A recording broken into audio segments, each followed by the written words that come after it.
Хэрэв та энэхүү зохиолыг бүтэн хувилбараар сонсохыг хүсвэл M-Book аппликейшн болон M-Book Web-ээр сонсоорой. Шижир алт. Зохиолыг бичсэн Хайтан. Дуу оруулсан Б. Оргил болд. 2 дугаар хэсэг. Залуу өрөөсөн гараараа газар түшин босоод гараан гөвөв. Өвд ч гисэн байгтаа гэж өөртөө шивнэн хэлээд эргэх гэтэл нохой нь үүрнээсээ үсрэн гарч ирээд ар нуруунд нь асчхан тэр. Хурц шүдийн мөрөнд нь зоочход архирэн толгоогоо сэгсчгэд том биетэй банхар нохоонд нь дийлсэн шижир урагш годройтон унаад муухай гашгарч байна. Энэ чимээнэр сэрсэн цээгийн унтлагныхан хувцастаа чигээрэн гэрээсэн гүн гарч ирэхэд нөхрийнх нь нуруунд дээр гарч суужгаад зүү мөрнөөс нь зуусан нохойн нүд улаанаар эргэж байгаа нь тэр. Тэр дуран үүдний амбараас нь том хурц барьж гарч ирээд нохойн ар нуруу руу хүчтэй савн цохиж гарлаа. Эхний хоёр зохилтын дараа банхар муухай гасалсаар үүрлүүгэн буцан оржээ.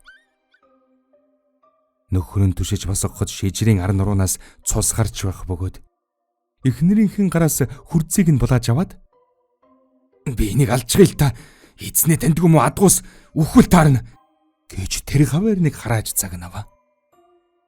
Аавынхан хашгирах чимээнэр сэрсэн хоёр хүү гэрийнхэн үүдэнд тэврэлдэж зогсоод уйлахыг харсан цээги нөхрийг нь тайвшруулахыг хичээнэ. Хүүхдүүдийн нүдэн дээр харанхуй шин амтны амх нөхнө. Болгим гэж хэдэнтэн угдчин татснаар шижир арай ихийн тайвширч хүрзэн газар хаяад гертэн оров. Мөрөндөн шигдсэн хоёр соёоны оромоос хүрэн цус урссан. Цээгийн гар дор хөвөн биентэр өнөөхийг нь боо хаятаад маргааш өглөө эмнэлэг явж галзуугийн тариа хийлгэе гэснээр тэр шөнийн хэрэг явдал өглөө болтол хойшлов.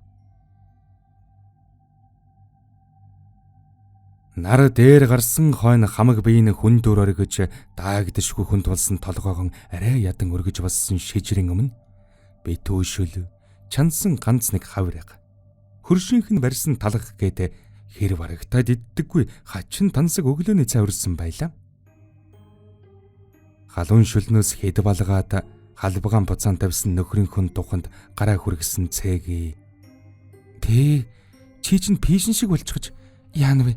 Галзуу өвчтөй болчихсон хог байж тээ. Бошуу эмнэлэг дуудъя гэхэд шижир болиулав.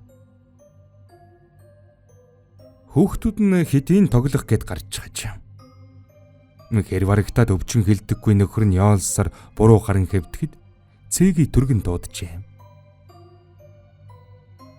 Удасны цаанаас халуун бууруулах яаралтай хороо дүүргийнхэн эмнэлэгт хандах тухай зөвлөгөө авсан бүсгүй нөхрөн ядгасаар хувцлаж хамтдан эмнэлэг явав. Эмч түүнийг үзээд мөрөн дээрх шархнаас болж өрөвсөл үүссэн байгааг үүнд чамгүй их эм тарай хийх хэрэгтэй тухай хэлэхэд шижир оогт тоосонгүй. Осолдохгүй тарайган хийлгэж аваад гэртэн ирсэн хоёр орон дээр зэрэгцэн хэвтэнэ. Цээгээ нөхрийнхөө духыг байн барьж халуун нь буусан эсхийг мэдих зуран хуруу гараараа хүзүү цээжийг нь оролдон айлгуйтна. Харин өвдөж ядаж байхад нь нялуурж тэр болох эхнэрийнхэн гарыг шижирдүүлэхэд би муу ахад яах юм бэ? Дараа болъё гэж цааргалахад цээгийн урайлгахнаар инээж. Миний өгшин ханыхаа саналыг ахаад нэг бодоод үзэхгүй юу гэж хэлээд нааштай хариулт хүлээх мэт нүдэн эргэлдүүлэн айлгуйтна. Шижир би хэлдэг хэлсэн өөр яриа байхгүй. Хүний үнэтэй зайтай ямиг хадгалж байж их нэртэй шүү бавч өгнө гэж болонгаас нэмтэл нь хөл савна гэж юу гэсэн үг юм гэж хэлээд буруу хараад хэвдчихэв. Нөхөр нь нэг зөрүүдэлвэл өхөр нээс 7 дор гэдгийг хизээний мэдих цээгийн дотор уурын гал дүрэлцэж. Чи мотигвэл миний залуу халуунаас би махвд сэтгэл зүйн хохирлыг төлж өгөр гэж хэлээд эсрэг тийш нь харж хэвдэжээ. Шижир уурлан босч ирээд би чамайг хохиросон хэрэггүй. Чамтаас уснаас хойш хоосон хоноолсон удаалав байхгүй. Үнтэй цайтай чамин ганган дээл хувцас нөмөргөж чадаагүйгээс өвлийн хүйтэн дааруулсан удаалга байхгүй шүү. Цэрэн дулам минь. Хүн байгаадаа ханж талархаж амьдрах хэрэгтэй байдаг юм. Тэгж ирвэл би чам шиг шулуумтай өнөөдрийг хүртэл тэсч төвчж амьдэрсэн. Тэгвэл миний тэр олон жилийг чи төлж өгөөрэй. Хүүе, эн чи ямар ичдэггүй хүн бэ? Тэгж ирвэл тэр инхийг хар. Нөхөр нь яста тосон домболж торгон төлбөрүүлж байна. Бид хоёр нэг зэрэгэл хүний ихнэр болцгоосон. Тэгэхэд намайг хар. Хөгшин хар юмтаа суучгаад амьдралынхаа талыг чамайг хүлээж энэ хар амбард чинь өдөржин гүйрч байна. Тэглээгээд надад чи нэг удаа яагаад булган шүп аваад өгч болтгүй юм. Хүний ихнэрүүд болохоор өнгөөр нь хольж сольж өмсөд би болохоор ганцыг ч болтгоо нөмрөд үзчих тавилангүй байхдаа яадаг юм. Гэж гэрээрээ дүүрэн хашгир аваа. Шижир буруу харсан чигтэн. Тэгвэл тэр инхээгийн нөхөртөө суучих заа юу. Би миний хүүхдүүд чиний амьдралыг үрээд байгаа бол чи явж үз цэрэн тулам минь. Тэгж ирвэл чи анх миний өмөрт гулгаж орж ирээ биз дээ. Хүрлийг төрсний дараа би чамайг сургууль соёлд яв гэж өчнөө ятгсан. Чи өөрөө сайн дураараа гэрээ авгаа болсон. Одоо ингээд өглөөд яншаад авах хэрэггүй л баг шүү. Яста хуцва. Юу гинвэ? Хээрийн цэцэг шиг онгон залуу насыг минь хамаг заван амьдралдаа хутгаж хийчихээд одоо хэрэггүй болохоор нь яв гэв. Яста хуцсан та чи. Алив тэр алт гаргаа тэр. Миний гэрийн босхыг давсан бол би өөрөө мэдий. Гэж буруу харан хэвдэх нөхрийнхөн харамаар хотыг уудалж гаргах нь тэр. Хамаг биеийн хураан хэсэг төвчж суусан шижирийн уур гэнэт оволцож босчрэн эхнэрийн алгадчих нь тэр. Орны цагад сууж байсан цэгийг тэр дорон хатуу шалан дээр унжээ. Залуугийн уур дарагдсангүй. Эхнэрийнхэн дээр суугаад атгсан гараараа нүдэж гарлаа. Цэгийн аврал эрен ордуу тавихыг сонссон шижир сая нэг ухаан орон болсов. Цустай нь холиод хайчихаж. Нөхөртөн гомдсон сэтгэл нь тайвширч өгөхгүй буруу харам мэгшиж суух цэгийг тэр дөрөн хувцсан аваад аав ээжийн хөрөөгөн явчихмаар байвч өнөөх том алт нүдэнд нь харагдаад болсонгүй. Шижирэн хэлсэн үнэн. Дунд сургуулийн дөнгөж төгссөн жилийн тэр нөхөртөг нь танилцсан. Өндөр дуранхай хөрслөг бор царайтай хүү тэр хавийнхаа хамгийн дажиг хүн байсан. Түүний араас охид хөлөн хугалах шахам гүйж байхад цэгийн намхан, махлаг, майг хөлтөй, царай муутай. Магад тэр өдөр ээж аав нь хот руу яваагүй бол тэд эхнэр нөхөр бололцохгүй байсан байх. Ганцаараа хонж чадахгүй айгаад гэсэн шалдаг хэлээд дүнгийн данган мэндийн зөрүүтэй хүүг гэрдэн хөдлөөд оруулсан. Хэдэн 7 хоногийн дараа жирэмсэн болсноо мэдсэн охин ээж аваасаа нууж сумын эмнэлэгт үр хөндлөлт хийлгэжээ. Харин хүний охин үрийг ингэтэл зовоож бууга ясмаханда шингэтэл ойлгосон хүү түүнийг ахиж хизээж гомдоохгүй бас өвтгөхгүй гэж өөртөө андгаалсан байжээ. Олон жил харж авсан охинтон хатуу үг хэлээд нүдэн анин цэрэн дулмын гараас хөдөлсөн. Энэ мөчөөс хойш тэдний амьдрал нэг их дэвжиж дээшилсэн юмгүй ч хоёр идэхгүй, хоосон хонохгүй, хорвоогийн бор хоногийг өнгөрүүлсээр өнөөдрийг хүрчээ. Шижир тааралдсан ажил бүхнийг хийж ард үлдсэн амнуудыг тэж байна. Харин тэр бүх хичээл зүтгэл нь цэгэд хизээч хангалттай байсангүй.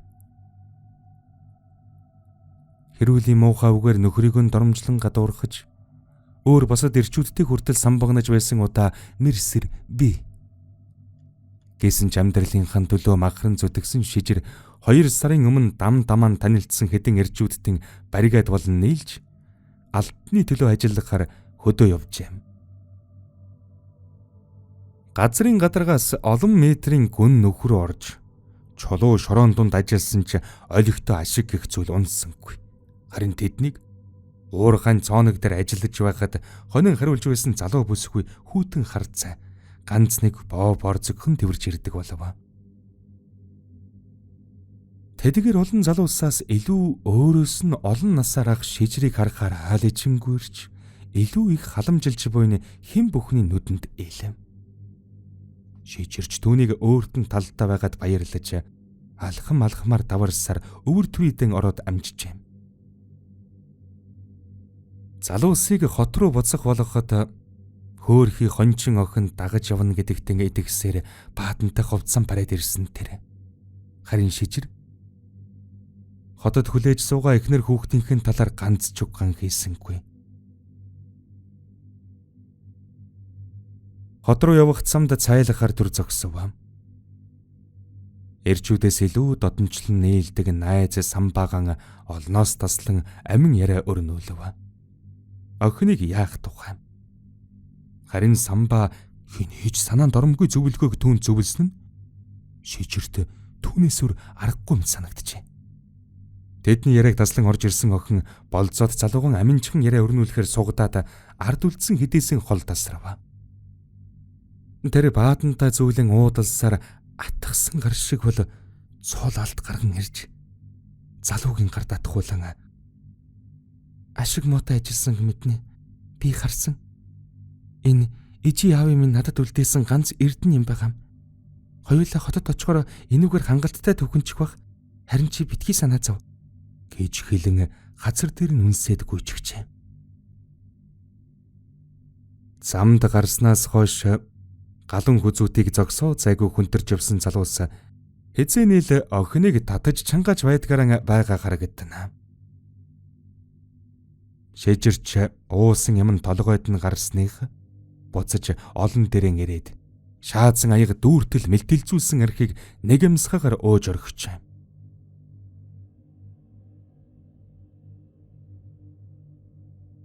Нэг л мэдхэд гадаа харан хувалж гож. Унтарсан дүүдгийн хажууд унсан болтой хамаг бэйн хүндөр. Бодвол чулуу дэрлээд унтчихаж. Арайхийн нүдэнэн харвал гадаа үдшийн бүрий болсон байв. Тэртэй холоос бүсгүй хүний аврал нэрэн орилох чимээ гарч нэрээр нь дуудах шиг сонсогдно. Үй эргэн тойронд нь хэн чалга.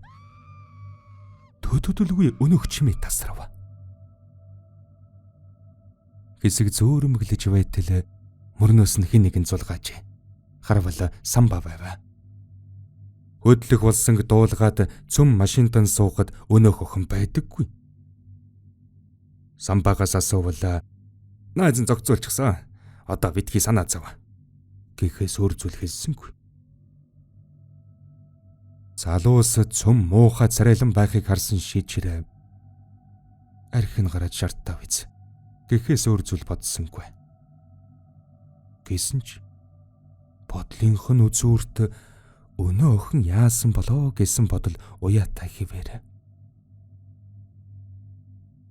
Хотод ирсэн хойно самбаагаас тэсэлгүй асуужээ. Охин хайжчихсан юм. Тэрүү гэж хэсэг тэнэгэлзэн шилээ маажид зогссон залуу мушилдсан инээж. Чи бас өөдгүй юм шүү. Шижрээ. Хүний газар олон хоног ангаж сангаж байгаа ирчүүдийн ядаж нэг удаа айлчихгүй. Удаж хийснийг хэлэх үү хичнээн сайхан байсан гэж хэлээд мөрлөн зөөлөн алгаджээ. Залуу ойлгов. Түүнийг хүчнэтчихэж. Яаж юм бэ? Хүний хүүхдийг годоо тэгэд тэр хаана вэ? Цагдаа сэргийлээд хэлчихвэл яах юм бэ? Та нар чи яасан муухай моног болсон вэ? Харьхин хооронд л санаа бицгий зовоо. Найз нь амийг нь барьчихсан. Цаад болчин ч юм ярихгүй. Дуугүй л харж ханаа нугахаа бод гээд буруу хараад алгачихжээ. Шижирийн дотор уужирсангүй. Уламл харан хуйлан уусан юм нь бүр мөсөн гарчих шиг болов. Шүн дундын хэрд харанхуй гудамжаар халаасандан гараа хийн алгахад хатуу зүйлд хурж тэмтрэгдэнэ. Тэгэх бүртэн цочин гараа татахаач. Яг л бүхний өмнө буруутай юм шиг бодол хамаг цээжийг нь хүлчгээд амьсгалах бүртэн боож байх шиг санагдахаач. Хэрв та энэхүү зохиолыг бүтэн үйлбэрээр сонсохыг хүсвэл Mbook аппликейшн болон Mbook вебээр сонсороо.